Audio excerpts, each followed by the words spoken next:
ഇവിടെ നിൽക്കുന്ന ആ രീതിയല്ല. ഇപ്പോൾ നിൽക്കുന്നതൊക്കെ റെഡിയാണ്.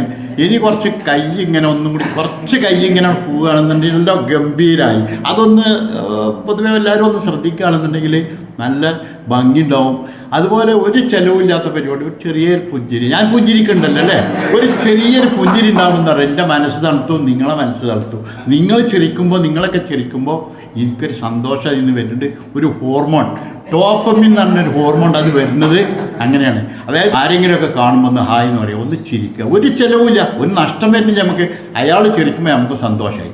അതിനൊക്കെ ഒരുപാട് ഗുണങ്ങൾ നമുക്ക് കിട്ടുന്നുണ്ട്. പറഞ്ഞാലോ, ഈ പുസ്തകം കിട്ടിയപ്പോൾ ഒന്നും കൂടി ഞാൻ ക്ലിയറായി. ഇപ്പോൾ ഈ പുസ്തകം കിട്ടിയപ്പോൾ ആ പുസ്തകത്തിനെ പറ്റി ഞാൻ പറയാൻ പോവാണ്.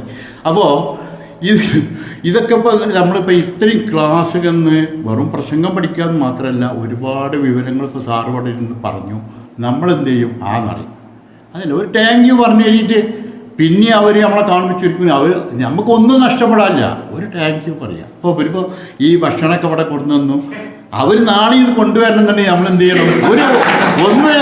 ഒന്ന് ചെറിച്ചിട്ട് ഇതാട്ടോ കൊണ്ടുവന്ന് നല്ല ഇതാട്ടോ. അപ്പോൾ എനിക്ക് വിശക്കുണ്ടേന് പറയുമ്പോൾ ഞാൻ പോരുമ്പോൾ ചെറിയ ചായയും, കാരണം ഇത്രയും വിഷയത്തിന് വരുമ്പോൾ നമ്മൾ വയറ് നിറച്ച് വരരുത്. അതുകൊണ്ട് ഞാൻ ഇപ്പോൾ പറയാൻ നിൽക്കുകയാണ്.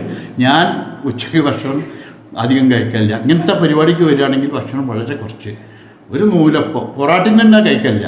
അല്ലെങ്കിൽ 2 ഇഡ്ഡലി, ഒരു ചായയും കുടിച്ചിട്ട് എന്ത് ചെയ്യും? അത് മതി. കാരണം നമുക്കിപ്പോൾ നമ്മൾ നോമ്പോറ്റൊക്കെ ജീവിക്കുന്ന ആളുകളല്ലേ, നമുക്ക് എന്താ ഒന്നും സംഭവിക്കുന്നില്ല. ഭക്ഷണം ശരിക്ക് രാത്രി വളരെ കുറക്കണം, ഉച്ചക്കും കുറക്കണം, രാവിലെ എന്തെങ്കിലും കരുതി നടക്കുമ്പോൾ. അതുപോലെ കുട്ടികൾ സ്കൂൾ പോകുമ്പോൾ നിർബന്ധിച്ച് രാവിലത്തെ ഭക്ഷണം നമ്മൾ കഴിപ്പിക്കണം. കാരണം അത് ആവശ്യമുള്ള സാധനം. അത് ഇല്ലെങ്കിൽ കുട്ടികൾക്ക് ക്ഷീണം പറ്റും. ചിലപ്പോൾ ക്ലാസ്സിലേക്കും വരും. ഇൻഷാ അല്ലാഹ് അതിനൊക്കെയുള്ള പരിപാടി ഞാൻ എടുക്കുന്നുണ്ട്. അതുപോലെ എൻ്റെ സ്കൂൾ 1-ാം തീയതി തുറക്കുകയാണ്. അതിന് ശേഷം ഈ പുസ്തകം അവിടെ കാണിക്കും. ഇതുപോലെ ഞാൻ ഇതേ കോപ്പി അവിടെ നിന്ന് സംസാരിക്കും. ഇൻഷാ അല്ലാഹ് നമുക്ക് എല്ലാവർക്കും ഇത് മനസ്സിലാക്കി നല്ല രക്ഷിതാവാകാനും കുട്ടികളാകാനും കഴിയട്ടെ എന്ന് ഒരിക്കൽ കൂടി പ്രാർത്ഥിച്ചുകൊണ്ടും ഇത്രയും നേരം എൻ്റെ ശബ്ദം ശ്രവിച്ച എല്ലാവർക്കും എൻ്റെ സ്നേഹവും സന്തോഷവും അറിയിച്ചുകൊണ്ട് ഞാൻ നിർത്തുന്നു. നന്ദി, നമസ്കാരം. കോളേജിൽ ബിരുദാനന്തര ബിരുദം നേടിയ നമ്മുടെ ഫൈസൽ നെടുങ്കോട്ട് സാറ് എഴുതിയ ഈ പുസ്തകം എല്ലാ പ്രായത്തിലുള്ള കുട്ടികളെയും എങ്ങനെ വളർത്തിയെടുക്കാം എന്നുള്ള കാര്യങ്ങൾ അതിൽ വിശദമായിട്ട് പറയുന്നുണ്ട്. ഒരു വിവാഹം മുതൽ, കുട്ടികളുണ്ടാകുന്നത് മുതൽ, കുട്ടികളെ കൗമാരപ്രായമായതിന് ശേഷവും അവരുടെ കല്യാണം കഴിയുന്ന ശേഷം എങ്ങനെ കുട്ടികളെ, എല്ലാ പ്രായത്തിലുള്ള കുട്ടികളെ എങ്ങനെ നമുക്ക് വളർത്തിയെടുക്കാം എന്നുള്ളതിനെക്കുറിച്ച് അതിൽ വിശദമായിട്ടും പ്രതിപാദിക്കുന്നുണ്ട്. അപ്പോൾ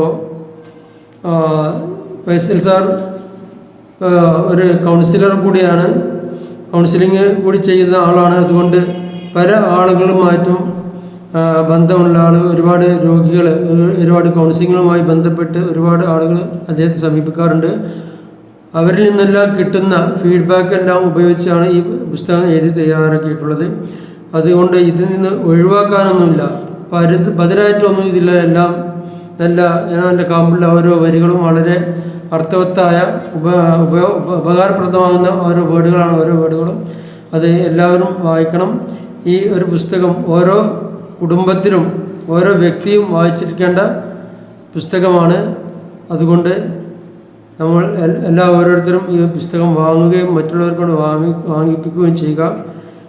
എല്ലാവരിലേക്കും ഈ പുസ്തകങ്ങൾ എത്തിക്കുക. വാട്സപ്പിലും മറ്റും പ്രചരണം ചെയ്ത് എല്ലാവർക്കും ഈ പുസ്തകം എത്തിക്കാൻ വേണ്ടിയിട്ട് നമ്മൾ ശ്രമിക്കണം.